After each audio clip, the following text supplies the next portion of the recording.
Olá! Vamos mergulhar hoje no mundo do Apache HBase.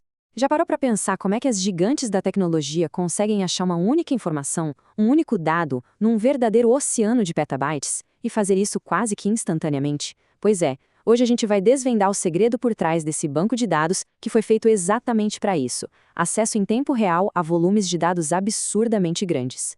Bom, e como vamos fazer isso? Primeiro, a gente vai entender o tamanho do problema, o desafio do Big Data.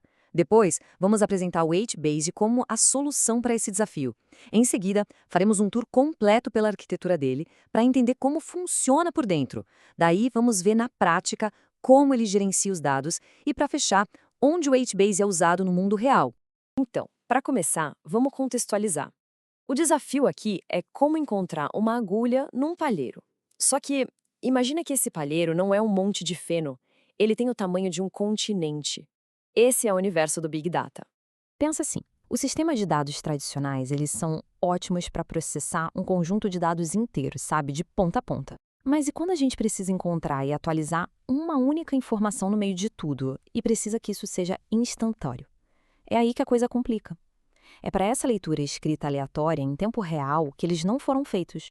E é exatamente para resolver esse dilema, esse problema de acesso rápido e pontual, que o Apache Airbase foi criado. Ele nasceu para isso. A inspiração do HBase veio de um gigante, o Big Table, do Google. A ideia foi pegar aquele poder todo de processar volumes de dados colossais e trazer para o ecossistema do Hadoop de forma open source. Então, ele é um banco NoSQL distribuído que vive em cima do HDFS, o sistema de arquivos do Hadoop. Tá, mas como é que ele consegue essa proeza de velocidade e escala? Para entender, a gente precisa dar uma olhada debaixo do capô, conhecer as peças-chave que fazem o Cluster HBase funcionar como um relógio. A base de tudo, o alicerce do HBase, é o HDFS. Pensa nele como o chão firme onde tudo é construído. Ele pega os dados, quebra em pedaços e espalha cópias desses pedaços por várias máquinas. Isso garante duas coisas cruciais: confiabilidade e tolerância a falhas. Se uma máquina pifar, os dados continuam seguros. Aí entra o H-Master. Ele é o maestro da orquestra. Ele não toca nenhum instrumento, ou seja, não armazena dados, mas é ele quem diz qual músico toca qual parte, ele que distribui as tarefas, gerencia as tabelas e garante que ninguém fique sobrecarregado. E se o H-Master é o maestro, os Region Servers são os músicos. São eles que fazem o trabalho pesado, os verdadeiros cavalos de batalha. Cada Region Server é responsável por um pedaço dos dados, uma região, e é ele que atende diretamente os pedidos de leitura e escrita. Agora, com tanta coisa acontecendo ao mesmo tempo, como garantir que tudo funcione em harmonia? É aqui que entra o Zookeeper. Ele é o coordenador, o juiz do jogo. Ele garante que todo mundo no cluster esteja na mesma página, mantém o estado consistente e até ajuda a eleger um novo maestro se o principal falhar. É o que dá estabilidade ao sistema todo. E essa tabela aqui resume perfeitamente essa divisão de tarefas, né?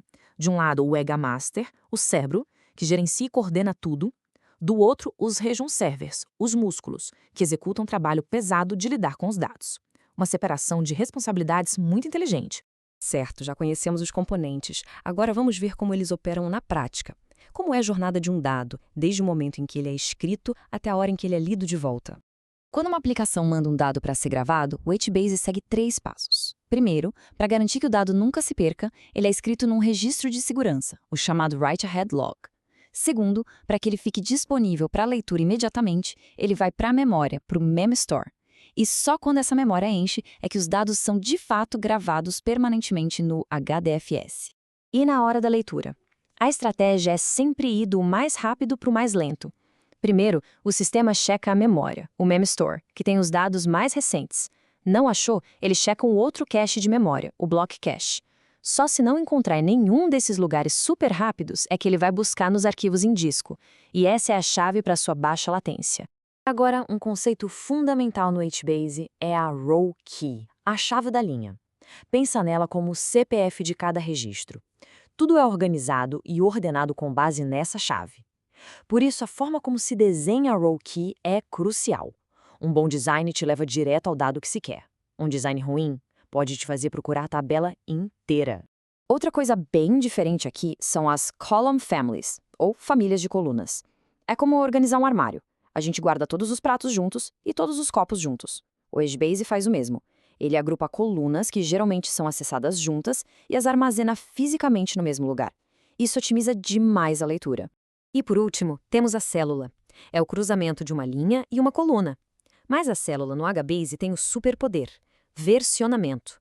Cada pedacinho de dado pode ter várias versões, cada uma com sua própria marca de tempo. Isso é incrível para rastrear histórico de alterações sem nenhum trabalho extra. E essa tabela de exemplo mostra tudo junto. A gente tem as row keys únicas para cada usuário, as famílias de colunas como Personal Info e Contact Info, e dentro de cada célula, o valor com seu timestamp, que indica a versão. Certo, a arquitetura é poderosa, o modelo de dados é flexível. Mas e na prática? Onde que essa tecnologia realmente é usada?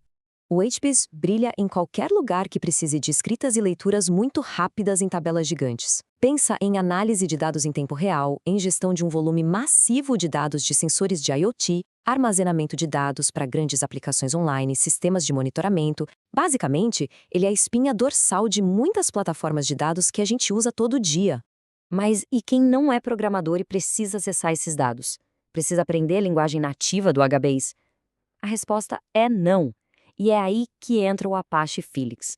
Ele funciona como uma camada de tradução, uma casca de SQL por cima do HBase, tornando o acesso muito mais fácil. Como Phoenix, qualquer pessoa que saiba SQL pode fazer uma consulta super familiar como essa que a gente vê na tela. O Phoenix pega essa consulta, traduz para as operações que o HBase entende e devolve o resultado. Isso abre as portas do HBase para analistas e ferramentas de BI de um jeito fantástico.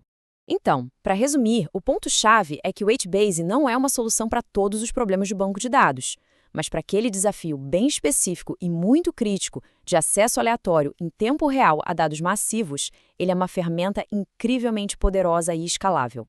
O HBase é uma solução fantástica para a escala de dados que temos hoje. Mas, a gente sabe, o volume de dados em tempo real continua crescendo de forma exponencial. Isso nos deixa com uma reflexão: como é que a próxima geração de bancos de dados vai evoluir para conseguir equilibrar consistência, disponibilidade e velocidade numa escala ainda mais inimaginável? O desafio está longe de acabar.